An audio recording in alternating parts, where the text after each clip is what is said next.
సాయిరామ్. ఓం నమ శివాయ. ఓం శ్రీమాత్రే నమ. ఈరోజు ఇంకా కొన్ని రోజులే, 7 రోజులే తల్లి బిడ్డ, నీకు సమయం ఆసన్నమైంది. సరిగ్గా మరో 7 రోజుల్లో ఆ పరమశివుని అనుగ్రహం నీపై కురవబోతుంది. ఈ వీడియో నీ కంటపడింది అంటే నీ కష్టాల ముగింపు మొదలైందని అర్థం. నా కళ్ళలోకి చూడు తల్లి, నీ తలరాతే మారుతోందమ్మా.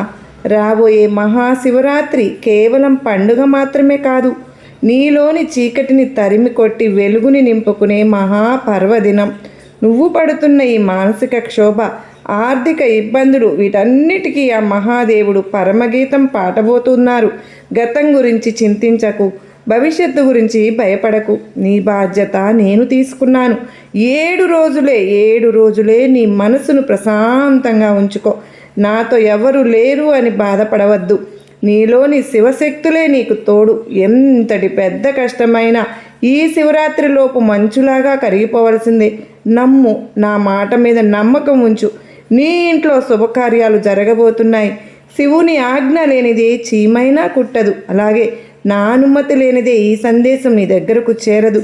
ఈ శివరాత్రికి నీ కోరిక నెరవేరాలని నీకు అనిపిస్తే వెంటనే ఈ వీడియోను ఒక్కసారి లైక్ చేసి ఓం నమ శివాయ అని కామెంట్ చేయి. నీకున్న ఆపదలు తొలగిపోవాలంటే నీ ఆప్తమిత్రులకు కూడా ఈ శుభవార్తను షేర్ చేయి. నీవు చేసే పుణ్యమే నిన్ను కాపాడుతుంది బిడ్డ. ఈ 7 రోజులు నిష్టగా ఉండు. ఆ బోళాశంకరుని కరుణ నీపై ఎప్పుడూ ఉంటుంది. శుభమే కలుగుతుంది తల్లి. పిలిచావు కదమ్మా, వచ్చాను. నీ కన్నీరు చూసి కూడా నువ్వు శివయ్యను ఎలా ఊరుకుంటాను చెప్పు? ఎన్నాళ్ళని ఒంటరిగా పోరాడుతావు తల్లి? ఎన్నాళ్ళని నీ గుండెల్లో బాధను దాచుకుని పైకి నవ్వుతూ కనిపిస్తావు బిడ్డ? అందరూ ఉన్నా, ఎవ్వరూ లేరన్నా నీ ఆవేదన నాకు తెలియదా?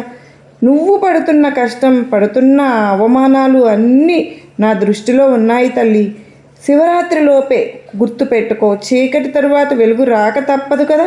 సింహం వెనక్కి తగ్గింది అంటే అది ఓడిపోయినట్లు కాదు, వేటను మొదలు పెట్టబోతున్నట్లు. నీ కష్టాలని శివరాత్రిలోపే తీరిపోతుంటాయి. దగ్గరలోనే ఉంది తల్లి, ధైర్యాన్ని వదలవద్దు. నీ వెనుక నేనున్నాను. నీ నమ్మకమే నీ బలం. ఈరోజే నీ కష్టాలన్నీ నా పాదాల దగ్గర వదిలేయి. నీకు నా తోడు కావాలి అనిపిస్తే కామెంట్ బాక్స్లో ఓం నమ శివాయ అని తప్పకుండా కామెంట్ రాయి. నీలాగే బాధలో ఉన్నా నీకు సహాయం చేయడానికి, చెయ్యి అందించడానికి నీ శివయ్య ఉన్నారు అని చెప్పు. సర్వే జనా సుఖినో భవంతు.